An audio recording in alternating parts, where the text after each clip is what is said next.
Bonjour tout le monde et bienvenue dans cette nouvelle vidéo, j'espère que vous allez bien. On se retrouve aujourd'hui pour découvrir le dernier smartphone proposé par Motorola, à savoir le Edge 20 Lite, un smartphone plutôt intéressant avec un placement tarifaire plutôt agressif.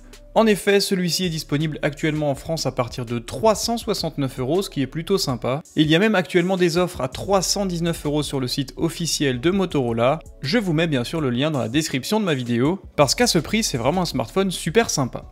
Récemment sur ma chaîne, je vous avais déjà présenté le Motorola Edge 20 classique, un smartphone plutôt intéressant, assez performant avec notamment une partie photo et vidéo assez intéressante. C'était un smartphone vendu aux alentours de 449 €. Là on est sur la version la moins chère des 3 nouveaux modèles proposés par Motorola. Et d'ici quelques jours, je posterai une vidéo sur le Edge 20 Pro, le smartphone du coup le plus performant de cette nouvelle famille proposée par Motorola. Si vous êtes intéressé par cette version, on se retrouvera très prochainement dans une nouvelle vidéo. Au niveau du coffret, rien de particulier, on voit bien sûr le logo du constructeur. L'appellation complète de ce smartphone, c'est donc le Edge 20 Lite. Un smartphone qui est bien évidemment compatible 5G. Et on retrouve d'autres specs techniques, mais ça, comme d'habitude, j'y reviens lors du déballage. Avant d'ouvrir ce smartphone, je vous informe de la mise en place d'un concours qui a été organisé avec Motorola France. En effet, Motorola m'a adressé un deuxième exemplaire du Edge 20 Lite qui se trouve juste ici. Du coup, restez attentifs, rejoignez-moi sur Twitter, sur Instagram et également abonnez-vous à ma chaîne YouTube. Le concours commencera dans quelques jours. A l'ouverture du coffret, on tombe directement sur le smartphone, celui-ci est bien emballé et bien protégé. Comme sur la version Edge 20 classique, le smartphone est directement monté dans sa coque en silicone, ce qui lui assure un transport vraiment sécurisé.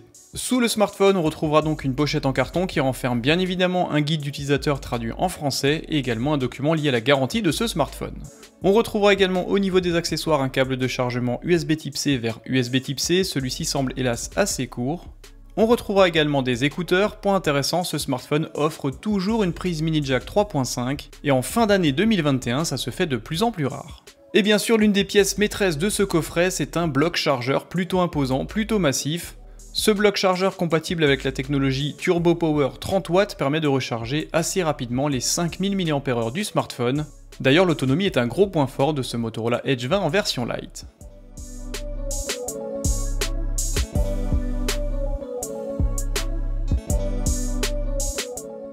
Enfin, au niveau de la coque de protection fournie d'origine, on retrouve des matériaux plutôt basiques, quoi qu'il en soit ça permet quand même de protéger le smartphone dès l'achat, surtout sur ce type d'appareil un petit peu exotique qui n'ont pas forcément beaucoup d'accessoires, notamment dans les commerces physiques. Voilà pour les accessoires fournis avec ce smartphone commercialisé actuellement à 319 € sur le site officiel de Motorola, et sincèrement c'est un coffret qui est plutôt complet avec des accessoires très qualitatifs.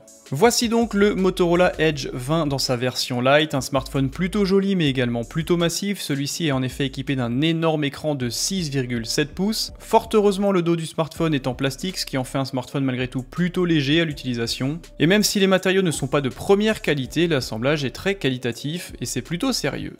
Au niveau du dos du smartphone, on retrouve donc cette coque qui semble être assez sensible à la poussière et aux traces de doigts, celle-ci est bien sûr en plastique.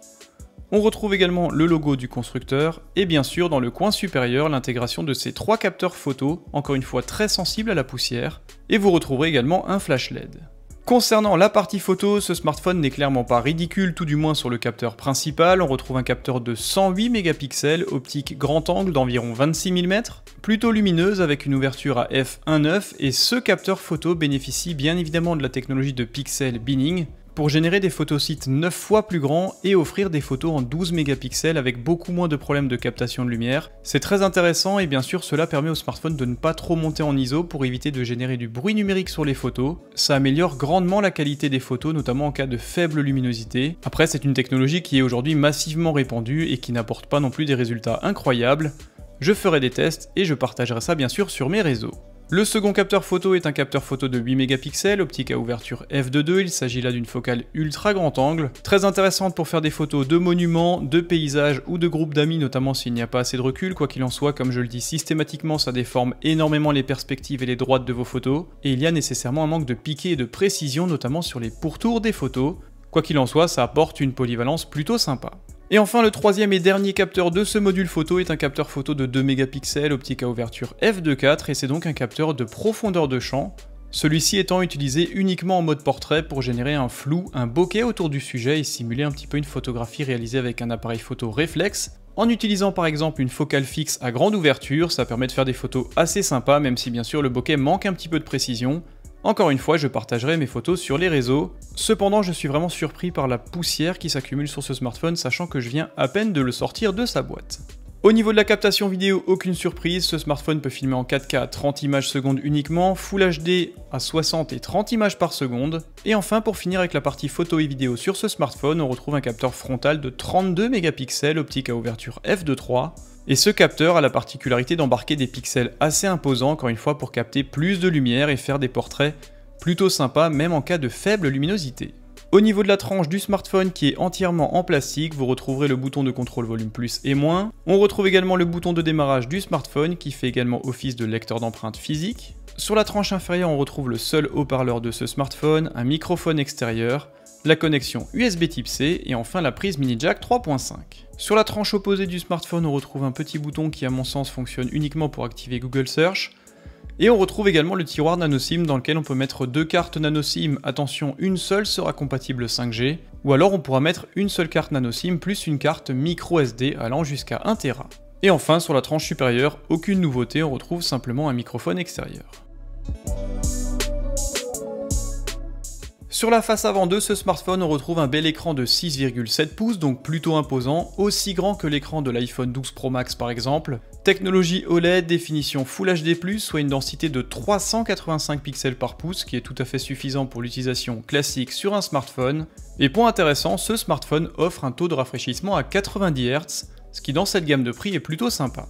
Au niveau des performances, ce smartphone est propulsé par un processeur Dimensity 720 compatible 5G, un GPU Mali G57 en version MC3, 8 Go de RAM et 128 Go d'espace de stockage avec la possibilité de rajouter une carte micro SD allant jusqu'à 1 Tera. Et bien évidemment, nativement, celui-ci est directement livré avec Android en version 11. Je viens de démarrer le smartphone et très sincèrement celui-ci se paramètre vraiment très rapidement. L'écran est vraiment d'excellente facture, sincèrement c'est une très belle dalle OLED, les contrastes sont forcément infinis. Les couleurs très agréables, la luminosité maximum est vraiment très bonne, bref c'est vraiment une très belle surprise au niveau de l'écran. Concernant l'autonomie, ce smartphone embarque du coup une énorme batterie de 5000 mAh, compatible Turbo Power 30 watts, donc une recharge plutôt sympa.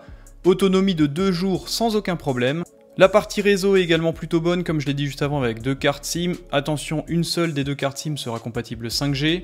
Module NFC, module Bluetooth en version 5, module Wi-Fi en version 5 également, connexion physique USB Type C plus mini jack 3.5. C'est un smartphone qui pèse 185 grammes, c'est tout à fait cohérent par rapport à la taille de l'écran, je le rappelle, 6,7 pouces. Le poids est vraiment bien équilibré, c'est vraiment un smartphone qui est agréable malgré la grande taille de son écran. Et le lecteur d'empreintes physique est quant à lui plutôt performant et vraiment bien placé, tout du moins si vous êtes droitier. Et l'autre point intéressant de ce smartphone, c'est que celui-ci offre en plus une certification d'étanchéité IP52, ce qui permet quand même d'éviter les petits problèmes d'usage, notamment s'il se met à pleuvoir, si vous transpirez ou si vous avez les mains humides. Après bien sûr, ne l'amenez pas à la plage ou à la piscine, c'est clairement pas fait pour ça. Au niveau de l'interface, rien à redire, c'est un smartphone qui fonctionne vraiment très bien, vraiment très réactif, très véloce. Le processeur Dimensity 720 semble vraiment performant, bref, c'est vraiment un smartphone qui est bien optimisé et qui, encore une fois, à partir de 319 € est vraiment très agréable et offre une expérience utilisateur de très bon niveau.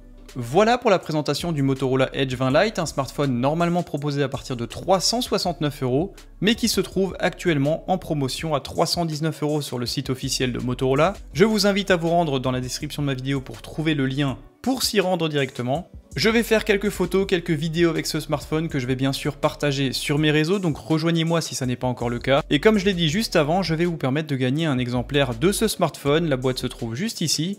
Merci beaucoup à Motorola France de me permettre d'organiser ce type de concours. Pour ce faire, encore une fois, rejoignez-moi sur mes réseaux, je vais mettre en place ce concours, je vais mettre en place toutes les modalités pour tenter de gagner ce smartphone.